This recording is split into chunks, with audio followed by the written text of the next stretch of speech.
नमस्कार दोस्तों, दक्षता उन्नयन अंतर्गत गणित विषय की वर्कबुक कक्षा 6 से 8 के इस कालखंड में आपका स्वागत है। दोस्तों, आज हम गणित विषय की वर्कबुक की वर्कशीट क्रमांक 69 से लगा करके 72 तक हल करेंगे और विभिन्न प्रकार के प्रश्नों को हल करने का अभ्यास करेंगे। तो चलिए शुरू करते हैं। सबसे पहले वर्कशीट क्रमांक 69 यानी 69, दाहिनी ओर सबसे पहले आज की जो दिनांक है वो हम लिख लेते हैं, है ना, 9/10/2020। ठीक है। इस वर्कशीट में हमें वजन की समझ के बारे में कार्य करना है। अब वजन या भार की समझ कैसे होगी? तराजू के द्वारा, है ना। आपने पहले वर्कशीट क्रमांक 15 और 16 वाला वीडियो देखा होगा।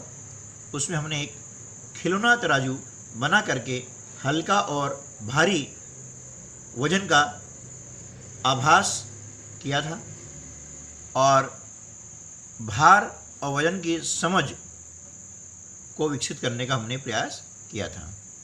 यदि आपने वीडियो नहीं देखा है तो वर्कशीट क्रमांक 15 और 16 वाला वीडियो देख लीजिए और इस प्रकार से आप खिलौना तराजू घर पर बना करके विभिन्न प्रकार की वस्तुओं को तोल करके उनके वजन की तुलना आप कर सकते हैं, है ना। तो ये एक एक्टिविटी है, आप उसको आसानी से कर लेंगे। तो देखिए यहाँ पर है अनुमानित वजन लिखिए, है ना। यहाँ अभी हमारे पास में तराजू नहीं है, इसलिए अनुमान लगाना है और अनुमान लगाने के पहले हमें वास्तविक वजन का पता होना चाहिए। उसके लिए मैंने जैसे आपको बताया कि एक खिलौना तराजू बना करके हम विभिन्न प्रकार की वस्तुओं को ले करके आपस में तोल कर उनकी तुलना कर सकते हैं, ठीक है ना। जैसे यहाँ पर है पेंसिल का जो भार है कितने बीजों की संख्या के बराबर, यह आपको लिखना है। अब बीज किसके हैं ये स्पष्ट नहीं है, तो यहाँ पर हर बच्चे का उत्तर अलग अलग हो सकता है ना। सबका उत्तर समान होना जरूरी नहीं है। मान लिया किसी बच्चे ने सोयाबीन के बीज लिए हैं, किसी ने गेहूँ के लिए हैं, किसी ने इमली के बीज लिए हैं, तो यहाँ पर बीजों की संख्या में अंतर आना स्वाभाविक है। अब एक पेंसिल का वजन बीजों की संख्या यानी कितने बीजों की संख्या के बराबर होता है। मान लिया कि मैंने इमली के बीज लिए हैं और इमली के बीजों की जब तुलना में पेंसिल से करता हूँ तो मुझे लगता है कि 6 बीज के बराबर एक पेंसिल हो जाती है, ठीक है ना। अब चाकों की संख्या यानी एक पेंसिल के बराबर कितने चाक, तो हम देखते हैं कि यहाँ पर एक चाक पर्याप्त होता है। उसके बाद में कंकड़ों की संख्या यानी एक पेंसिल को हम कंकड़ से तोलेंगे तो यहाँ पर कंकड़ों की संख्या कितनी होगी ताकि वह एक पेंसिल के वजन के बराबर हो जाए। अब कंकड़ की साइज छोटी या बड़ी हो सकती है, तो यहाँ पर सबकी संख्या समान होना जरूरी नहीं है। अब मान लिया है कि कंकड़ की जो आकृति है वो थोड़ी बड़ी है, तो हो सकता है कि 2 कंकड़, है ना, का वजन एक पेंसिल के वजन के बराबर हो जाए। तो इस प्रकार दोस्तों आप यह जो टेबल है, तालिका है, इसे इस प्रकार से आसानी से भर सकते हैं। संख्या सबकी अलग अलग हो सकती है, बस आपको संख्या भरनी है, एक अनुमान लगाना है ना। चलिए उसके बाद हम देखते हैं टमाटर का वजन कितने कंचों के भार के बराबर होता है। कंचा अब समझते ही आप खेलते हैं, अभी तो छुट्टी का दौर है, मैंने देखा है कई बच्चे कंचों खेल रहे हैं। तो एक टमाटर का भार, अब कंचों की हम बात करते हैं तो ये 20 से 25 कंचे हो सकते हैं। जिसे मान लिया देखा मैंने कि ये 20 कंचों का भार है। गेंद का भार कितने कंकड़ों के भार के बराबर है। कंकड़ छोटे हैं तो ज़्यादा हो जाएंगे, कंकड़ यदि बड़े हैं तो उनकी संख्या कम हो जाएगी।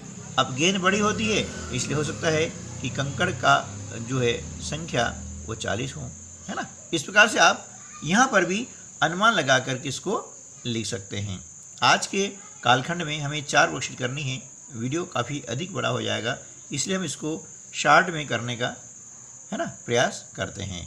तो मैं यहाँ पर संख्या लिख रहा हूँ, आप अपनी अनुमान लगा करके अपने अनुमान के हिसाब से संख्याएं लिख सकते हैं, है ना। तो इस प्रकार से हमने लिखा, ठीक है। और आगे बढ़ते हैं फटाफट।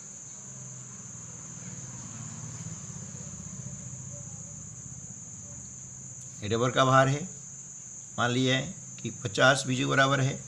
माचिस की खाली डिब्बी का भार हम देखते हैं तो 10 बीज के बराबर, और इसके भार भी 10 बीजों के बराबर है, ठीक है ना। चलिए अब हम चलते हैं वर्कशीट क्रमांक 70 पर। यहाँ पर भी हमें क्या करना है कि आपके 5 मित्रों के नाम लिखना है और उनका अनुमान लगा करके वजन कितना है वो लिखना है।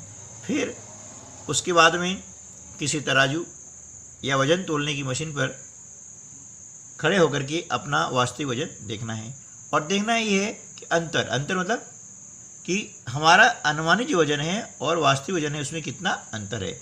जो अधिक होगा उसमें से कम घटा देंगे तो अंतर ज्ञात हो जाएगा। उदाहरण के लिए एक मैं आपको बताता हूँ। मेरे दोस्त का नाम है, जैसे मान लिया है कि मोहन। अब मोहन का अनुमानित वजन मान लिया है कि 35 किलो है, ठीक है ना। जब उसने मशीन पर तोला तो उसका वास्तविक वजन आया 36 किलो, ठीक है ना। अब बड़ी संख्या 36 है, इसलिए हमने 35 को घटा दिया, बचा 1, ये अंतर आ गया 1, ठीक है ना। इसी प्रकार से दूसरा जो दोस्त हमारा है वह है छोटू, ठीक है ना। इसका अनुमानित वजन देखा हमने तो 42 किलो, लेकिन वास्तविक वजन जो देखा तो वह 41 किलो है ना। इस प्रकार अंतर 1 किलो आ गया है ना। ज़्यादा अंतर भी आ सकता है ना। अगला है कि हमने देखा हमारा दोस्त है सोहन, उसका अनुमानित वजन है 38 किलो, ठीक है, और वास्तविक वजन है 40 किलो। ये अंतर कितना आया? 2 किलो का आया है, ठीक है ना। उसके बाद में हम देखते हैं अगला हमारा दोस्त है वह है डेविड, है ना। उसका अनुमानित वजन है 40 किलो और वास्तविक वजन उसका निकला है 42 किलो, है ना। अंतर आ गया 2। अगला है हमारा दोस्त है वह है लाखन, ठीक है ना, और इसका अनुमानित वजन 41 देखा हमने, जब वास्तव में नापा तो ये निकला, है ना, वजन तोला ना तो 39, यानी अंतर 2 आ गया। इस प्रकार से आप जो है ना ये गतिविधि कर सकते हैं। अगला है इसी प्रकार से कि एक वस्तु दूसरी वस्तु उनका अनुमानित वजन लिखना है और वास्तविक वजन लिखना है, ठीक है। तो वास्तविक वजन का पता करके हमें अनुमानित वजन से तुलना करना है कि वह कितनी कम है या अधिक है, ठीक है ना। तो चलिए अब पहली वस्तु हम कुछ भी ले लें, दूसरी वस्तु ले लेते हैं और फिर दोनों को देखते हैं कि उनमें कितना वजन है। मान लिया है कि पहली वस्तु हमने ली गेंद, है ना। अब गेंद के बाद में हमने दूसरी वस्तु ली है वह है फुटबॉल। ये 2 वस्तुएं ली ना। अब इनका हमने क्या किया कि अनुमानित वजन लिखा। गेंद का अनुमानित वजन मान लिया हमने 500 ग्राम। कितना? 500 ग्राम। अब जब हमने तोला तो यह निकली वह 480 ग्राम, ठीक। फिर इस प्रकार से फुटबॉल का हमने देखा कि वजन ये हुआ है 2 किलो, है ना, 2 किलोग्राम, लेकिन जब उसे हमने तोला तो ये निकला 2 किलोग्राम और 200 ग्राम। तो इस प्रकार से हम जो है और भी दूसरी वस्तु लेकर के इसका एक अनुमान हम लगा सकते हैं और फिर वास्तव में तोल करके उसे हम ज्ञात उसका वजन कर सकते हैं। चलिए आगे कितनी ईंटों का वजन आपके वजन के लगभग बराबर होगा, कैसे निकालेंगे? तो हमें क्या करना होगा कि एक ईंट का वजन तोलना होगा, जो अमूमन जो हम देखते हैं कि लगभग 1.5 से 2 किलोग्राम होती है।